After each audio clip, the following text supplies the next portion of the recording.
Assalamualaikum warahmatullahi wabarakatuh. Selamat pagi Bapak Ibu guru semuanya dan rekan-rekan pendidik. Pada pagi hari ini, saya akan menyampaikan falsafah pemikiran Ki Hajar Dewantara dan kontribusinya terhadap dunia pendidikan. Mulai dari asas trilogi pendidikan yakni Engarso Tutulodo, Majo Mangkarso, Tuturi Handayani, dan juga asas budi pekerti, asas trikon, dan juga asas lain. Baiklah, Bapak Ibu guru sekalian, marilah kita simak penjelasan berikut ini. Baiklah Bapak Ibu sekalian, sekarang saya Hera Novitasari, JGB Angkatan 5 akan mencoba merefleksikan hasil pemikiran Ki Hajar Dewantara. Menurut pertanyaan pemantik yang pertama, apa yang saya percayai terhadap pembelajaran murid di kelas sebelum saya mempelajari modul? Yang saya ketemukan dan saya percayai sebelum saya mempelajari modul, yakni yang pertama, bahwa murid saya perlakukan dengan lemah lembut. Karena menurut saya di usia mereka belum tentu matang dan mereka masih dalam asuhan orang tua. Selain itu, mereka adalah anak-anak didik yang senang bermain. Karenanya, saya tidak memiliki ketegasan untuk menindak mereka ketika mereka melakukan kesalahan. Dan ternyata hal itu berdampak. Yang selanjutnya yang saya percayai adalah kurikulum sebelumnya tersusun dengan sangat padat sekali, sehingga menuntut para guru seperti saya untuk menyelesaikan tugas-tugas tepat waktu. Kadangkala dalam keseharian bertugas, kita memiliki kegiatan-kegiatan di luar kelas yang menuntut kita untuk melayani masyarakat, misalnya melayani wali murid. Nah, kegiatan-kegiatan tersebut akhirnya menyita pembelajaran di kelas, mungkin karena waktunya bersamaan. Bisa juga misalnya ada rapat dewan guru atau kegiatan diklat lainnya. Karena itu, waktu yang pembelajaran tersiksa itu membuat saya sebagai guru harus menyelesaikan target kurikulum atau materi dengan waktu yang singkat dan banyaknya materi. Selanjutnya, yakni adalah pengetahuan anak-anak yang dikembangkan karena adanya tuntutan target materi itu adalah diutamakan yang kognitif. Karena apa? Karena kami cenderung untuk mempercepat pengetahuan agar tersampaikan kepada siswa. Selanjutnya yang saya percaya adalah target materi yang disampaikan dan keterbatasan waktu itu kadang-kadang mengurangi rasa kebermaknaan pada siswa. Dan itu ternyata sangat berdampak untuk pengalaman belajar mereka di masa yang mendatang. Nah, Bapak Ibu Guru, pertanyaan pemantik yang kedua adalah apa yang berubah terhadap pemikiran dan perilaku saya setelah saya mempelajari modul 1.1. Untuk menjawab pertanyaan ini, hal-hal baru yang berubah pada pemikiran dan perilaku saya adalah cara pandang saya sebagai seorang guru terhadap siswa.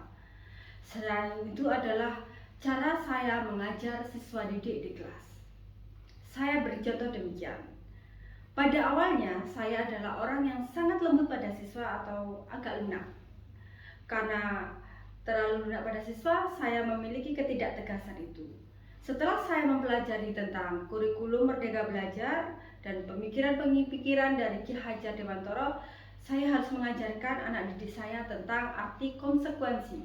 Karena dengan demikian mereka belajar tentang arti tanggung jawab yang sangat membantu mereka untuk pengembangan mereka dalam karakter selanjutnya.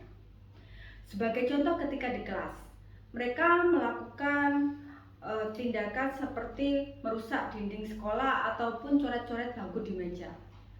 Saya sebagai seorang guru mengajarkan konsekuensi pada anak-anak untuk bertanggung jawab atas perbuatan dan kesalahan yang mereka lakukan.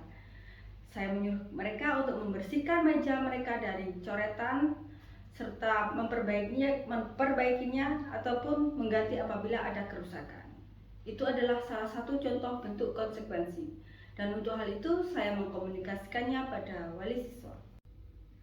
Baiklah Ibu Bapak Guru sekalian, ternyata pemikiran dan falsafah Ki Hajar Dewantara tentang budi pekerti sangatlah penting.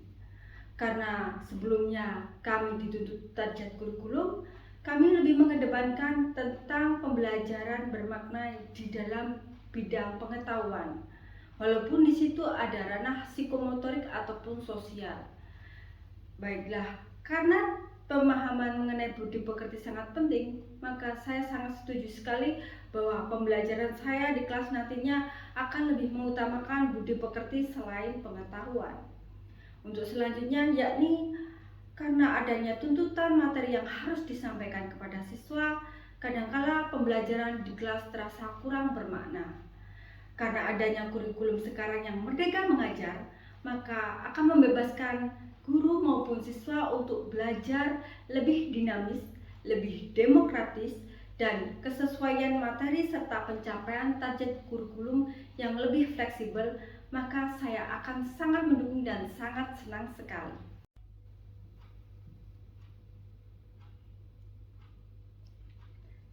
Baiklah, Bapak Ibu guru sekalian, pertanyaan pemantik yang terakhir yakni yang ketiga adalah apa yang saya terapkan di kelas agar mencerminkan pemikiran Ki Hajar Dewantara.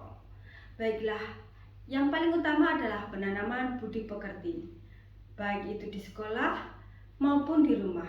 Oleh karenanya, saya selaku guru akan senantiasa mengomunikasikan kepada pihak wali murid. Karena apa? Durasi pertemuan antara di sekolah dengan di rumah lebih banyak di rumah. Oleh karena itu, membekali budi pekerti siswa tidak hanya cukup di sekolah, namun perlu adanya dukungan orang tua yang ada di rumah. Selanjutnya yang saya terapkan untuk pembelajaran di kelas, berdasarkan falsafah dan pemikiran Ki Hajar Dewantara, yakni ketika kita mengajarkan anak, kita harus memulai dari yang tahap paling sederhana menuju ke tingkatan atau tahap yang lebih rumit. Nah, disesuaikan dengan perkembangan usia mereka dan perkembangan kognitif mereka. Saya ambil contoh misalnya di kelas saya nanti. Ketika saya mengajar matematika, untuk penerapan suatu materi, saya menggunakan contoh yang paling sederhana dulu. Saya menggunakan benda-benda nyata untuk pembelajaran agar mereka aktif dan berpartisipatif dan juga mampu untuk berkreatif. Setelah itu, setelah mereka mendapatkan konsepnya, kemudian saya kembangkan kepada arah pemikiran yang lebih abstrak.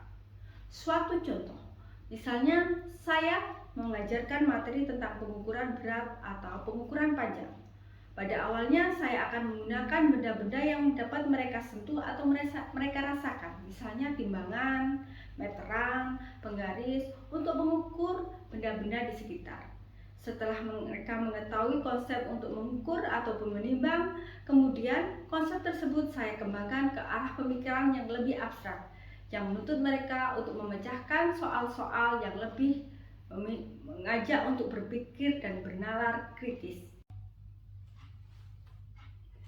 Baiklah Bapak Ibu, mengajarkan kesenian adalah hal yang penting karena mengarahkan mereka terhadap kehalusan budi pekerti yang ada, seperti halnya seni musik gamelan, seni tari, ataupun kesenian yang lainnya.